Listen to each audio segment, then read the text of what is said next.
अस्सलाम वालेकुम dear students. आज का जो हमारा टॉपिक है वो है सुपर कंडक्टर के बारे में। सुपर कंडक्टर क्या होते हैं, इसको ज़रा आज की हम डेफिनेशन देख लेते हैं। Materials whose resistivity drops down to zero below a certain temperature are called super conductors. ये क्या होते हैं, अभी इसकी आपको डेफिनेशन क्लियर नहीं होगी, इसको हम एक्सप्लेन करेंगे तो आपको सब क्लियर हो जाएगा कि सुपर कंडक्टर्स क्या होते हैं। एक ऑर्डिनरी कंडक्टर में करंट पास करता है जब हम वोल्टेज अप्लाई करते हैं, यानी जैसे हम शुरू से ही पढ़ते आ रहे हैं। ये एक रजिस्टर है और यहाँ पर हम वोल्टेज जब अप्लाई करेंगे तो इसमें से करंट पास करता है, और ये रजिस्टर है जो कि इक्वेशन क्या है, V is equal to I R. जब रेजिस्टेंस ज़्यादा होती है तो हमें वोल्टेज भी ज़्यादा अप्लाई करना पड़ता है। अगर ये रेजिस्टेंस ज़ीरो हो जाए, अगर ये ज़ीरो हो जाए तो फिर जो कंडक्टर्स हैं वो सुपर कंडक्टर बन जाते हैं। जब रेजिस्टेंस ज़ीरो होगी तो वोल्टेज की भी ज़रूरत नहीं पड़ेगी, ये ज़ीरो हो गया तो वोल्टेज भी ज़ीरो हो जाएगा। तो वोल्टेज की, लेकिन ऐसा कैसे पॉसिबल है? As we know that conductors are made up of atoms. जब ये एटम्स वाइब्रेट करते हैं तो ये रेजिस्टेंस क्रिएट करते हैं to the flow of electrons. जब एटम्स बहुत तेज़ी से मूव करते हैं तो कंडक्टर्स की रेजिस्टेंस भी ज़्यादा होती है। So we can control the motion of electrons with the help of temperature. Temperature से एटम की स्पीड बहुत ज़्यादा भी हो सकती है और बहुत कम भी। कैसे? इक्वेशन है R directly proportional to the temperature. Temperature ज़्यादा होगा तो रेजिस्टिविटी भी ज़्यादा होगी, टेम्परेचर कम होगा तो रेजिस्टेंस भी कम होगी। हम टेम्परेचर को इतना कम कर दें कि वाइब्रेशन, एटम्स की जो वाइब्रेशन है या तो कम हो जाए या ज़ीरो हो जाए। जब कोई वाइब्रेशन ही नहीं होगी तो रेजिस्टेंस भी नहीं होगी, और ये तभी पॉसिबल है जब हम टेम्परेचर को 0 केल्विन कर दें। हम टेम्परेचर को एब्सोल्यूट स्केल में ही कैलकुलेट करेंगे। जब हम टेम्परेचर कम करते हैं तो रेजिस्टिविटी भी कम हो जाती है। कैसे, उसको हम एक डायग्राम से समझने की कोशिश करते हैं। Temperature, resistance. अब ये नॉन कंडक्टिंग सुपर कंडक्टर्स के लिए है। जैसे जैसे हम टेम्परेचर कम कर रहे हैं रेजिस्टिविटी भी कम हो रही है। मज़ीद टेम्परेचर कम करेंगे रेजिस्टिविटी भी कम हो जाएगी। यहाँ पर 0 केल्विन है। ये ग्राफ किसके लिए है? नॉन सुपर कंडक्टर के लिए, जो कि सुपर कंडक्टर नहीं है, कंडक्टर्स के लिए। अब in case of super conductors, जब हम टेम्परेचर कम करते हैं तो रेजिस्टिविटी भी कम होती है। मज़ीद टेम्परेचर कम करेंगे तो मज़ीद रेजिस्टिविटी कम हो जाएगी। लेकिन क्या होता है कि in case of super conductor जब हम टेम्परेचर कम करते हैं तो रेजिस्टिविटी कम होती है, लेकिन एक सर्टेन टेम्परेचर आता है। सपोज ये सर्टेन टेम्परेचर है, वो सर्टेन टेम्परेचर हर मटेरियल का डिफरेंट होता है। रेजिस्टिविटी अचानक से ज़ीरो हो जाती है। अभी टेम्परेचर 0 केल्विन पर नहीं पहुंचा, लेकिन जो रेजिस्टिविटी है वो ज़ीरो हो गई है। तो ऐसे कंडक्टर्स को हम सुपर कंडक्टर कहते हैं, और ये इसको TC से रिप्रेजेंट करते हैं। In 1911 Kamerlingh Onnes discovered superconductor. Scientist का नेम है कैमरलिंग। उसने डिस्कवर किया, कब किया? 1911 में। सुपर कंडक्टर को उसने डिस्कवर किया जब वो स्टडी कर रहा था मरकरी को स्टडी कर रहा था। The electrical properties of mercury at a very low temperature. कितना टेम्परेचर था? 4.2 केल्विन।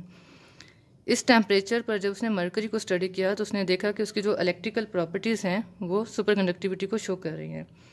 अब यहाँ पर हमने कहा कि एक सर्टन टेम्परेचर पर वो बन जाते हैं सुपर कंडक्टर। इस सर्टन टेम्परेचर को क्या कहते हैं? इसको क्रिटिकल टेम्परेचर कहते हैं। Critical temperature. ये क्रिटिकल टेम्परेचर क्या होता है? Eight which, critical temperature is that at which material become super conductor.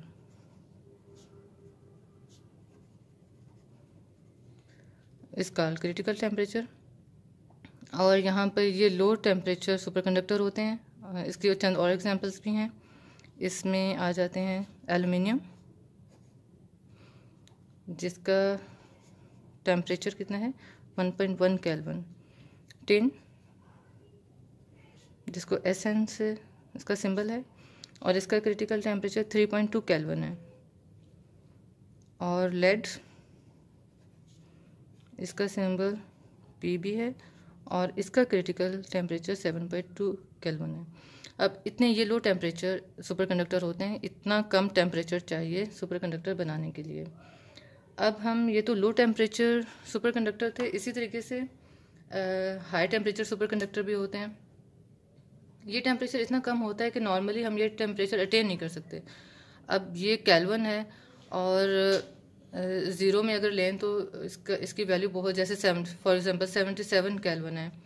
अगर 77 केल्विन है तो डिग्री सेल्सियस में वो -196 डिग्री सेल्सियस होता है, और ये बहुत कम टेम्परेचर है। इतना टेम्परेचर हम अटेन नहीं कर सकते हैं।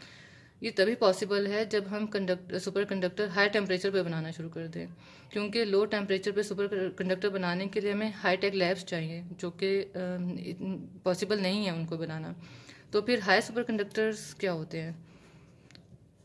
High temperature super conductor.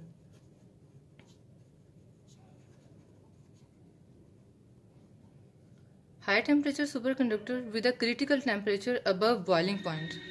वो बॉइलिंग पॉइंट किसका है? The boiling point of liquid nitrogen, जो कि 77 केल्विन है। अगर इससे अबव होगा तो वो हाई टेम्परेचर सुपर कंडक्टर होंगे, और अगर इससे कम होगा तो वो लो टेम्परेचर सुपर कंडक्टर होंगे। अब इतना बॉइलिंग पॉइंट लिक्विड नाइट्रोजन का इससे ज़्यादा होगा तो वो हाई टेम्परेचर सुपर कंडक्टर बन सकते हैं। इसके लिए अगर हम सुपर कंडक्टर बनाना चाहते हैं किसी भी मटेरियल का जिसका क्रिटिकल टेम्परेचर 77 केल्विन से अबव हो, तो उस पर हम लिक्विड नाइट्रोजन जब डालेंगे तो सुपर कंडक्टर बन जाएगा। In recent pass a new substance, एक नया सब्सटेंस है जो डिस्कवर हुआ, उसका नाम है यट्रियम बेरियम कॉपर ऑक्साइड। इसका केमिकल फार्मूला क्या है? Y for yttrium, Ba2 barium, Cu3 copper oxide has been found to become a superconductor. यानी ये हाई टेम्परेचर पे सुपर कंडक्टर बना, और वो टेम्परेचर कितना था? 163 केल्विन, और अगर इसको डिग्री सेल्सियस में देखें तो वो -110 डिग्री सेल्सियस है। और ये किसने इसको डिस्कवर किया था? प्रोफेसर याओ लियांस ली एट कैम्ब्रिज यूनिवर्सिटी में उसने इसको डिस्कवर किया था। बच्चों, अब एक छोटी सी और मज़ीद आपको इन्फॉर्मेशन देना चाहती हूँ मैं। उसमें ऐसा है, ये डायग्राम है, अगर हम सुपर कंडक्टर का टेम्परेचर क्रिटिकल टेम्परेचर से मज़ीद कम कर दें, ये हमने पढ़ा कि रेजिस्टिविटी, अगर टेम्परेचर कम करेंगे तो रेजिस्टिविटी कम होती रहेगी। एक ऐसा सर्टेन टेम्परेचर आएगा जहाँ पर सुपर कंडक्टर बन जाते हैं, जिसको क्रिटिकल टेम्परेचर कहते हैं। अब इससे मज़ीद आप इसका, फॉर एग्जांपल ये हमने पढ़ा कि मरकरी के लिए 4.2 था, या इसके यूट्रियम बेरियम कॉपर ऑक्साइड के लिए 163 है। इससे मज़ीद अगर इसको कम कर दें तो ये जो मटेरियल्स हैं, ये सुपर कंडक्टर मटेरियल्स क्या बन जाएंगे? डायमैग्नेटिक मटेरियल बन जाएंगे। तो diamagnetic material are always repelled by magnetic field. जैसे इसके एग्जांपल, कोई नीचे मैग्नेट्स हैं और ऊपर कोई चीज़ लेविएट कर रही है, आप ऐसे कर रहे हैं, उसको अंडरस्टैंड करेंगे, कोई फ्लोट कर रही है। तो फ्लोट कैसे करती है? नीचे मैग्नेट्स होते हैं, ऊपर ये डायमैग्नेटिक मटेरियल्स होते हैं, जिसकी वजह से अंदर एयर कुशन होता है और लेविएशन होती है। तो इसकी मैं आपको मज़ीद डायग्राम वो एग्जांपल दूंगी। अगर नीचे इसमें फ्रिक्शन ज़ीरो हो जाती है, अगर हम हल्की सी भी पुश देंगे तो वो मटेरियल मैग्नेटिक फ्लोर पर मूव करता रहेगा, और उसको मैग्नेटिक लेविटेशन कहते हैं। तो इसकी एप्लीकेशंस कहाँ पर हैं और कौन कौन सी हैं एप्लीकेशंस? फर्स्ट है magnetic resonance imaging. Magnetic resonance imaging, ये क्या होती है? MRI। अक्सर आपने ये वर्ड सुना होगा, MRI। अक्सर डॉक्टर रिकमेंड करते हैं, अगर उनको एक्सरे से कोई चीज़ क्लियर नज़र ना आ रही हो, उन्होंने मज़ीद उसको अंडरस्टैंड करना है, तो MRI का कह देते हैं कि MRI करवाएं, स्कैन करवाएं। ये किस लिए यूज़ होता है? To identify the tumours and inflame tissues को डिटेक्ट करने के लिए यूज़ होता है। डिटेक्टर बेसिकली इसमें यूज़ होते हैं, तो इसमें भी सुपर कंडक्टर्स यूज़ होते हैं। नेक्स्ट इसमें सेकंड एप्लीकेशन इसकी आ जाती है मैग्नेटिक लेविटेशन ट्रेन, जिसके भी मैंने आपको एग्जांपल दिए। मैग्नेटिक लेविटेशन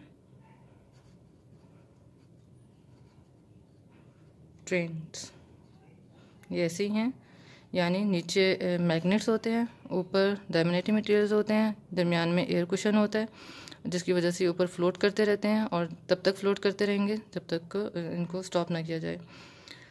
तो हल्की सी पुश से ये फ्लोट करते रहते हैं। और दूसरा थर्ड इसका पॉइंट आ जाता है पावरफुल एंड स्मॉल मोटर्स में ये यूज़ होते हैं, पावरफुल एंड स्मॉल मोटर्स। उसके अलावा फोर्थ पॉइंट जो आता है इसका फास्ट कंप्यूटर चिप्स में, फास्ट कंप्यूटर चिप्स, और इसमें सुपर कंडक्टर प्रोसेसिंग में इस्तेमाल होंगे। मतलब अभी ये बने इतने नहीं हैं और इसकी जो एफिशिएंसी है वो 50 to 100 टाइम्स ये मोर एफिशिएंट हो जाएंगे, और उससे तो पूरी दुनिया ही चेंज हो जाएगी, इतने एफिशिएंट कंप्यूटर जो कि सुपर कंडक्टर बेस्ड होंगे। फिफ्थ जो इसका पॉइंट है और लास्ट जो पॉइंट है वो है squid, SQUID, stand for superconducting quantum interference device. Superconducting quantum interference device ये क्या होते हैं? They use to detect very weak magnetic field such as produced by brain. अक्सर हमारे ब्रेन में मैग्नेटिक फील्ड जब वो वाइब्रेट करते हैं तो मैग्नेटिक फील्ड प्रोड्यूस होती है, वो जो सिग्नल हैं उनको डिटेक्ट करने के लिए ये स्क्विड्स यूज़ होते हैं। जी बच्चों, ये तो था सुपर कंडक्टर आज का हमारा टॉपिक। उम्मीद है कि आपने इसको अंडरस्टैंड कर लिया होगा। ओके बच्चों, अल्लाह हाफिज़।